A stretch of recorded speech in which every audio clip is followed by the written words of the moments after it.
이제 본격적으로 강의를 진행을 하겠습니다. 오늘 첫 번째 시간 구글 설문지 기초 활용편입니다. 쉽게는 그냥 설문조사라고 하죠.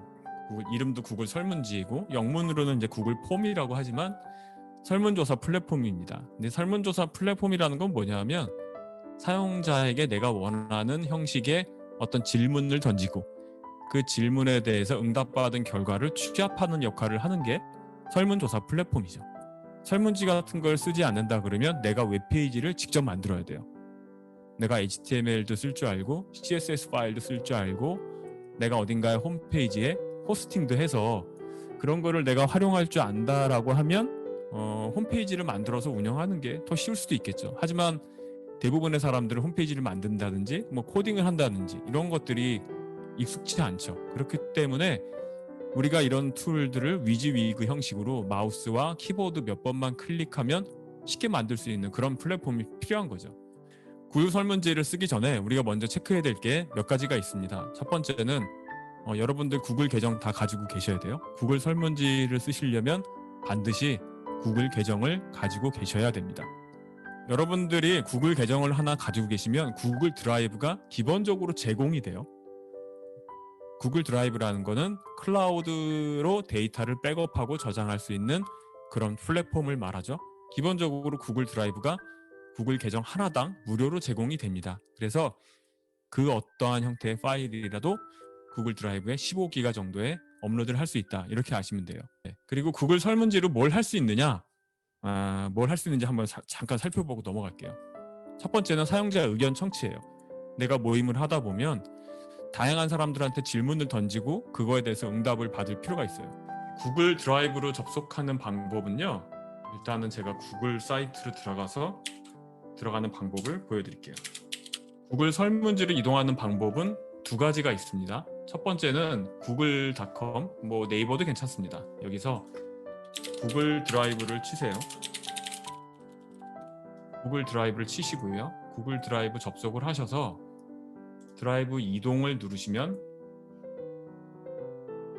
여기서 설문지를 추가하는 방법이 있고요. 구글에서 구글 설문지라고 입력을 해볼게요. 구글 설문지라고 입력을 하면 제일 상위에 구글 설문지 링크가 있습니다. 이거를 클릭을 하시고요. 이동을 하면 자, 이 화면에 보시면 개인이 있고요. 기업이 있습니다. 여러분들은 기업 형태로 하시는 건 아니잖아요. 그럼 대부분 개인으로 해당이 될 겁니다. 그럼 여기서 개인의 항목에 구글 설문지로 이동하기를 눌러주세요. 자, 그러면 여기에 설문지를 입력할 수 있는 상태가 됐습니다. 자, 화면에 보시면 플러스 아이콘이 있죠. 이거를 클릭하시면은 자, 한번 해볼까요? 그러면 바로 구글 설문지가 바로 시작이 된 거예요. 여기서 보면 연락처가 있고요. 행사 참석 여부, 뭐 이런 템플릿들이 있습니다. 만약에 여러분들이 진행하는 행사와 비슷한 유형의 모임이 있다라고 하면 이 중에서 원하는 템플릿을 선택을 하시면 돼요. 이 좌측 화면은 제가 예전에 노션 특강이라는 강의를 진행할 때 모집했던 설문조사입니다. 여기 보시면 여러 가지 유형의 질문들이 있죠. 이런 질문들이 있고 그 다음에 뭐 내용도 있습니다. 이렇게 돼 있죠. 그러면 만약에 질문을 먼저 추가하기 전에 먼저 타이틀을 확정을 해볼게요. 자, 노션 특강 신청을 여기다가 복사를 이렇게 해볼게요. 그럼 여러분들은 만약에 강의를 진행한다. 그러면 뭘 해볼까요? 구글 킵. 내가 구글 킵에 관련된 특강을 진행한다. 그러면 이렇게 구글 킵 특강 이렇게 쓰면 되고요. 설문지 설명이라는 항목이 있어요. 설문지 설명에다가는 너무 길지 않게 간략하게 이 여러분들이 진행하는 이 프로그램에 대한 설명을 해주시면 돼요. 설문지 설명에다가 강의 내용, 가장 중요한 거는 강의 시간에 어떤 프로그램들을 진행하는지 그 부분을 설명을 해야 되겠죠. 그래서 간략하게 노션이란 무엇인가부터 시작해서 8번 페이지 공유까지 강의 내용에는 이런 것들을 진행을 할 겁니다라는 내용을 정리를 해준 겁니다. 구체적인 내용을 자세하게 쓸 필요 없이 간략하게 요약만 해주시면 돼요. 그 다음에 강의 일정이 중요하겠죠. 언제 진행을 하는지, 또 몇 시에 프로그램이 시작해서 몇 시에 끝나는지 이런 내용을 여기다가 정리를 해주시면 좋습니다. 예를 들어 저는 이 강의를 3월 5일 날 했었습니다. 올해. 그래서 3월 5일 목요일 날 저녁 7시. 자, 그래서 만약에 이 모임이 1시간 반 정도 진행한다. 그러면 뭐 8시 반이 될 거고요. 뭐 2시간 진행한다. 그러면 여기가 9시 이렇게 되겠죠. 그러면 이제 강의는 온라인으로 진행됩니다. 줌 앱을 사용합니다. 뭐 이런 식의 이제 내용을 입력을 했습니다. 그러면 설문지에서 입력받아야 될 정보가 있어요. 첫 번째로는 이제 이름을 입력받아야 되겠죠. 이름은 예를 들어 닉네임이 될 수도 있어요. 보통은 인터넷에서는 사람들이 자신의 실명을 거론하는 거를 좀 싫어하는 편이니까 될 수 있으면 실명을 언급하는 것보다는 닉네임을 입력받도록 하는 게 더 좋습니다. 여기에 그냥 닉네임만 딱 쓰면 너무 불친절하니까 여기다가 내용을 즐겨 쓰는 닉네임이나 이름을 입력해 주세요 라고 하시면 더 좋겠죠. 친절한 느낌이 들겠죠. 그러면 여기 질문 유형에 보시면 오른쪽에 이걸 드롭다운이라고 하죠. 드롭다운 메뉴를 클릭을 해보시면 여러 가지 질문 유형이 나오는데요. 이 중에서 단답형을 선택을 할 거예요. 단답형은 뭐냐면 말 그대로 주관식 형태의 답안을 쓰는 그런 이제 질문 유형이라고 생각을 하시면 되는데, 다만 길지 않은 텍스트를 입력받을 때는 단답형 텍스트 방식으로 입력을 받으시면 됩니다. 그러면 저는 이제 닉네임은 보통은 아무리 길어도 한 줄 이상은 되지 않잖아요. 그러니까 저는 한 줄에 해당하는 단답형 텍스트를 선택을 했어요. 그 다음에 입력받아야 할 것들 중에서 또 기본적인 게 이메일 주소가 되겠죠. 그래서 이메일 주소를 입력해 주세요. 이렇게 입력을 했어요. 이메일 주소 역시 단답형 텍스트일 테니까 여기서 단답형을 선택을 해주시면 되겠죠.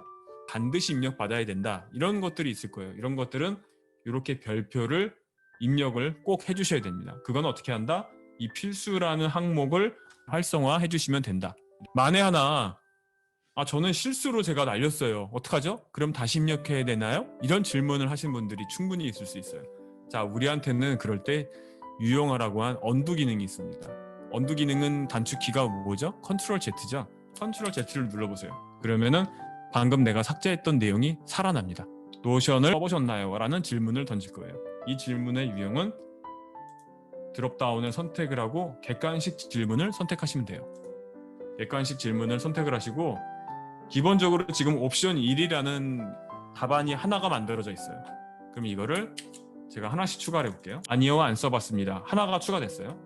그 다음에 또 다른 답안을 하나 더 추가하고 싶다. 그러면 그 아래 항목을 그냥 클릭만 하면 돼요. 그럼 자동적으로 옵션 2가 들어가 있죠. 그럼 이거를 조금 써봤습니다로 바꿔볼게요. 또 다른 질문 중에 하나가 체크박스라는 게 있어요. 체크박스는 뭐냐면 직접 만들어 볼게요. 직접 만드는 방법은 비슷한 유형의 질문이라면 이 섹션을 선택하고 복사를 눌러서 만드는 방법이 있고요. 그게 아니라고 하면 오른쪽에 보면 질문 추가라는 아이콘이 있습니다. 질문 추가 아이콘을 눌러주세요. 그러면 새로운 질문이 추가가 됐죠. 그러면 제가 어떤 생산성 툴을 사용하고 계신가요? 라는 질문을 설정을 할게요. 그러면 질문이 들어갔죠. 근데 우리가 원하는 거는 이제 객관식 질문이 아니라 체크박스라고 말씀드렸잖아요. 그러면 체크박스를 바꿔주세요. 자, 체크박스와 위에 있는 객관식 질문 두 가지의 차이점이 뭐냐면요. 객관식 질문은 이 네 가지 중에서 한 가지만 선택할 수 있어요. 근데 체크박스 유형의 질문은 옵션을 중복으로 선택할 수 있다는 거죠. 객관식 유형은 이 중에서 하나만 선택할 수 있었다고 하면 여기서는 중복으로, 심지어는 이거를 다 선택할 수도 있고요. 이 중에서 내가 원하는 대답을 선택해서 선 단계는 작은 숫자부터 가장 큰 숫자를 입력할 수 있게 돼 있어요. 보통은 이제 1번부터 5번이라고 돼 있죠. 이거는 뭐냐면 1번인 경우에는 최악, 5번인 경우에는 최고예요. 이렇게 설정을 하거든요. 그럼 이걸로 뭘 할 수 있냐? 예를 들어 이런 거예요. 오늘 강의는 어땠어요? 이렇게 질문을 던져요. 그러면 사용자가 1점 중에서 5점 중에서 1점에서 5점까지 이 5가지 옵션 중에서 한 가지를 선택을 할 수 있어요. 한번 그거를 볼까요? 미리 보기를 눌러서 쭉 내려가서 봤더니 오늘 강의는 어땠어요? 1점이면 최악이고요. 5점이면 최고예요. 그러면 3점이면 중간이겠죠. 이런 식으로 누가 설문조사를 진행했는지 이렇게 정리를 해주면 하나의 설문조사 작성이 딱 끝난 거예요. 그러면 이렇게 봤을 때 여러분들이 정말 필요한 내용이 다 입력되어 있는가 최종적으로 확인을 해보세요. 그리고 내가 반드시 입력받아야 될 필수 항목에 필수 항목 체크가 됐는가 이런 거 확인해 보시고요. 링크를 보내는 방법은 어떻게 하냐, 이 링크를 그냥 복사를 하셔가지고요 블로그에서 작성을 하는 거예요. 저는 예를 들어 브런치를 쓰니까 브런치 에디터를 한번 보여드릴까요? 어떻게 되는지. 제가 브런치에서 글쓰기를 한번 해볼게요. 설문조사는 아래에서 이렇게 입력을 하고 링크를 이렇게 주세요. 이 상태에서 아무런 일도 일어나지 않죠. 여기서 엔터를 치면은 이렇게 배너가 만들어집니다. 가운데 이 클립 있습니다. 이 클립을 눌러주세요. 그러면 지금 링크가 나오죠. 그럼 이 링크를 복사를 해서 붙여넣기 하는 방법도 있어요. 근데 여기에 보시면 URL 단축이라고 있어요. 이 URL 단축을 선택을 해주세요. 그러면 구글이 직접 이 URL을 forms gle 대시 한 다음에 슬래시 한 다음에 이 전체 이 긴 주소를 짧게 줄여줬습니다. 설문조사 이 화면 자체를 조금 깔끔하게 더 다듬고 싶다. 지금은 구글 킵 특강에 이 제목 텍스트만 들어갔고 이 배너에도 구글이 기본적으로 제공하는 배너 이미지가 들어가 있는데 이거를 내가 가지고 있는 이미지로 대체하고 싶다. 그럴 때는 어떻게 하는지 보여드릴게요.